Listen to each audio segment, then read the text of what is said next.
Alright, from a new video today, as the title, well, will say, but it's for you guys, how to photography. Yes, I know I spelled it I said that way, it's just the comedy of it. I'm going to be teaching you guys some basic photography if you guys are getting new into the hobby, or whatever, using what I'm going to be giving my girlfriend to start her photography journey off, a Canon EOS Rebel XS. Judging by how the plastic is on this, it's sometime in the 80s to 90s. It's a nice basic camera. XS might as well mean extra small because this thing is like a tiny film camera in my defense. I did go to a car show earlier today. If you saw my other video, I got a Randix 1957 Chevy Bel Air cassette player. And I did do belts on it. I didn't do it in that video. It didn't need belts. I just felt like it. And I'm going to have it be a garage stereo. But I got good photos of that car show. I might post someday on YouTube. Alright, but let's get to the point. Alright. I don't have lens covers. When I got this in a Rebel G. I'm keeping the G. This is the lens off the Rebel G. It was more dirty. And this was a much more cleaner camera. It's very clean. I like how snappy the flash is on this. Otherwise, it's got nothing in its favor. But the lens seems to be fine. I tried cleaning it, but it seems to have, as you can see in the right lighting, pretty rough. Both had the same exact lenses, though, a 35 to 80. That runs off CR 123 cells, which are revolt cells. Runs off 2 of those to equal 6-volt battery, same as like a camera cell. Which uses 2 of these inside of a shell, kind of. They're kind of pricey, but they work. Doesn't matter, as long as they work, I guess.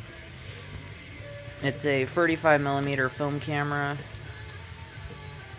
Hopefully I don't get copyright for the music in the background. Ignore it, it's not important. But this one has, I feel like this wheel is a little hard to move for a camera, depending on the day, but it does work still. But yeah, no lens covers. That was one thing I didn't get with these. But, yeah, it's really not a bad camera. It's a little, the Rebel G is way more snappy. But this one's not bad. It doesn't have a beep, though, when it's focused, which I don't like as much. It did have an eye shield, but I took that for the Rebel G. It does really need some TLC, but it's pretty nice. But, alright, how to work one. So, as you can see, it's in L mode, which I think means lock in this case, because it's its off switch. See, the screen's off. If I turn this, you want to turn it to M for manual. I like it in that mode. It doesn't really necessarily matter as much. You can use it in P. Not sure what P mode means, to be honest, but I know it works just as well. And then you got your different average modes, but those are, like, boring. And there's your ISO, so if you want to change, say you have 200 ISO, see how it's at 400, you turn this wheel here. Or, yeah, there we go. Now it's working. It only holds up to 400 ISO. Okay, there we go. You just gotta click it a couple times. I was about to say, this should do more than 400 ISO. It does as low as... Whoa. You can do that low of ISO, I guess. I didn't know such a low existed, but yeah.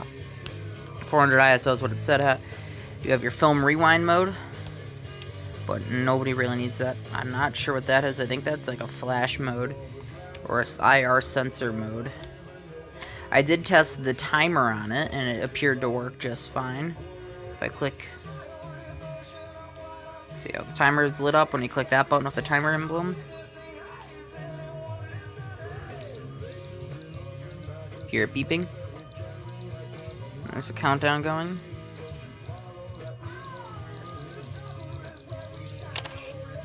See, works good there. Flip that off. If you want to use flash, I love how snappy the flash is on this. Very nice flash, snappy. Charges capacitor right away. And then flash works good. Obviously, don't overuse it. You don't want to burn out the bulb or anything, even though it should have a pretty good bulb. I wouldn't worry too much. You got your sensor light there. This is a 35 to 80, which is good for, I guess, kind of medium shots. Not great for close-ups, because 35 being its base is kind of but it works just fine for it. And then upwards of 80 is pretty nice. You have your autofocus / manual, turn to manual. Go there, and then you can adjust that by hand. But yeah, so there's your flash, there's your timer, also film rewind, so if you kick it in the rewind mode, I'm pretty sure you'd click that. You got more controls here, which aren't necessary for somebody to know yet. There's your, I believe this is a remote output. I've never used one with a Canon. And it's not bad, it's got a little bit of grip here, which is what you'll hold it by. It's not a bad camera, it's really clean. Just needs a little polishing here at the eyepiece. And then pop the compartment open. To load film, it's simple. You just put the wheel or the roll in here, pull the film part out farther until, and then let it just sit here. It doesn't have to latch on anything. Close it, and it'll auto latch and pull it in. And then it should tell you the photo amount. Why is it at 5.6? Hold on.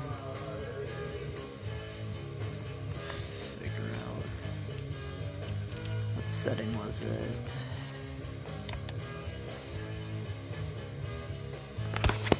Hold on a moment. There it is. I like this at 6.7, which is a good exposure or whatever, good settings for it.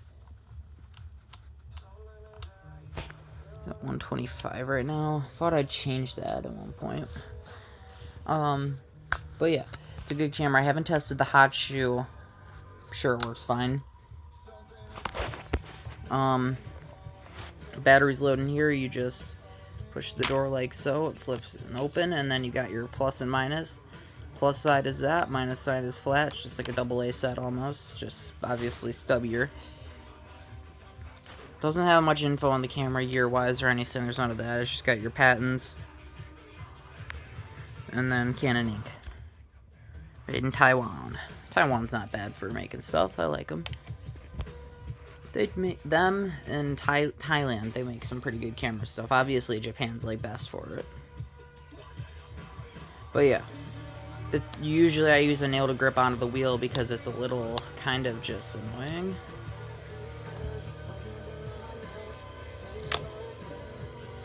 Oh, auto flash kicked in. Check that out. So that's your flash, auto flash mode. It must be not bad. Once more, I like it in manual, though, because I don't use flash that much anyway. Also, it has a see how the negative sign right there? It's telling you it wants flash. At least I'm pretty sure that's what it is. You guys can see.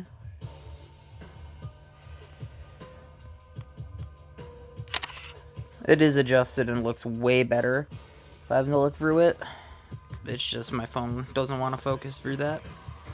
But yeah, once more, it's pretty dirty.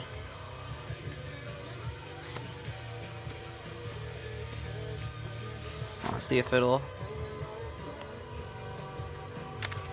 Yeah.